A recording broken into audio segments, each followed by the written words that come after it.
নমস্কার, আমি শ্রীমতী অপর্ণা সেনগুপ্ত পরিবেশন করছি শ্রী শ্রী রামকৃষ্ণ কথামৃত। প্রথমেই দিব্যত্রয়ী চরণে আমার আভূমি লুণ্ঠিত প্রণাম জানিয়ে শ্রীম মাস্টার মশাই, যিনি এই অমূল্য বই রচনা করেছেন, তার চরণেও জানাই আমার সাষ্টাঙ্গ প্রণিপাত। তব কথামৃতং তপ্ত জীবনং কবিভিরিরিতং কলমশাপহম শ্রবণমঙ্গলম শ্রীমদাততং ভুবি গৃহ্ণন্তি যে ভুরিদা জনাঃ। শ্রীযুক্ত বিজয়কৃষ্ণ গোস্বামী ও অন্যান্য ভক্তের প্রতি ঠাকুর উপদেশ দিচ্ছেন। ঠাকুর বলছেন, অনিত্যম সুখং লোকমিমং প্রাপ্য ভজস্ব মাম। গীতার একটি শ্লোক।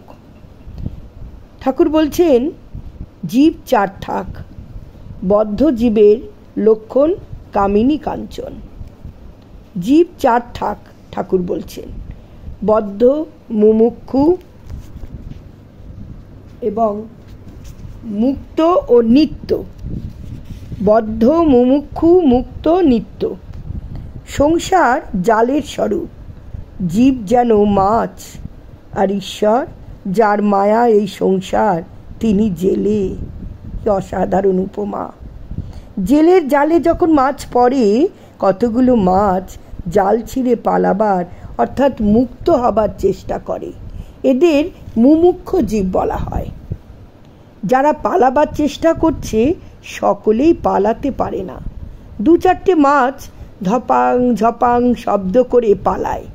তখন লোকেরা বলে, ওই মাছটা বড় পালিয়ে গেল। ওই দু চারটা লোক হচ্ছে মুক্ত জীব। কতগুলি মাছ স্বভাবত এত সাবধান যে কখনো তারা জালে পড়ে না। নারদাদি নিত্য জীব, কখনো সংসার জালে পড়ে না, কিন্তু অধিকাংশ মাছ জালে পড়ে। অথচ এ বোধ নেই যে জালে পড়েছে, তাকে মরতে হবে। জালে পড়েই জাল শুদ্ধ চোঁচা দৌড় মারে ও একেবারে পাকে গিয়ে শরীর লুকোবার চেষ্টা করে। পালাবার কোনো চেষ্টা নাই, বরং আরও পাকে গিয়ে পড়ে। এরাই হচ্ছে বদ্ধ জীব। জালে এরা রয়েছে, কিন্তু মনে করে হেথায় বেশ আছি। বদ্ধ জীব সংসারী অর্থাৎ কামিনী কাঞ্চনে আসক্ত হয়ে আছে, কলঙ্ক সাগরে মগ্ন হয়ে আছে, কিন্তু মনে করছে আমরা বেশ আছি। যারা মুমুক্ষু বা মুক্ত, সংসার তাদের পাতকুয়া বোধ হয়, তাদের সংসার ভালো লাগে না। তাই কেউ কেউ জ্ঞান লাভের পর, ভগবান লাভের পর শরীর ত্যাগ করে, কিন্তু সেই রকম শরীর ত্যাগ খুব কঠিন, অনেক দূরের কথা। বদ্ধজীবে ঠাকুর বলছেন, বদ্ধ জীবের, সংসারী জীবের কোনো মতে হুঁশ আর হয় না। এত দুঃখ, এত দাগা পায়, কষ্ট, এত বিপদে পড়ে, তবুও বদ্ধ জীবের চৈতন্য হয় না। উট কাটা ঘাস বড় ভালোবাসে, কিন্তু যত খায় মুখ দিয়ে রক্ত তত দরদর করে পড়ে। তবুও সেই কাটা ঘাসই সে খাবে, ছাড়বে না। সংসারী লোক এত শোক তাপ পায়, তবু কিছুদিনের পর আবার যেমন তেমন। স্ত্রী মরে গেল, কি অসতী হলো, তবু আবার বিয়ে করবে। ছেলে মরে গেল, কত শোক পেলে, কিছুদিন পর সব ভুলে গেল। সেই ছেলের মা যে শোকে অধীর হয়েছিল, আবার কিছুদিন পরে চুল বাঁধল, গয়না পরল। এরকম লোক মেয়ের বিয়েতে, একরকম লোক মেয়ের বিয়েতে সর্বশান্ত হয়, আবার বছরে বছরে তাদের ছেলে মেয়েও হয়। মোকদ্দমা করে সর্বশান্ত হয়, আবার মোকদ্দমা করে। যা ছেলে হয়েছে তাদেরই খাওয়াতে পারে না, পড়াতে পারে না, ভালো ঘরে রাখতে পারে না, আবার বছরে বছরে ছেলে হয়। আবার কখনো কখনো যেন সাপের ছুঁচো গেলা হয়, গিলতেও পারে না, আবার উগরাতেও পারে না। বদ্ধ জীব হয়তো বুঝেছে যে সংসারে কিছুই সার নেই।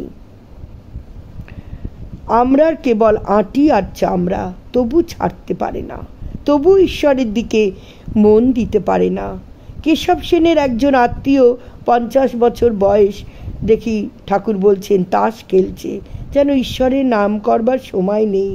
বদ্ধ জীবের আরেকটি লক্ষণ হলো তাকে যদি সংসার থেকে সরিয়ে ভালো কোনো জায়গায় রাখা যায় তাহলে হেদিয়ে হেদিয়ে সে মারা যাবে।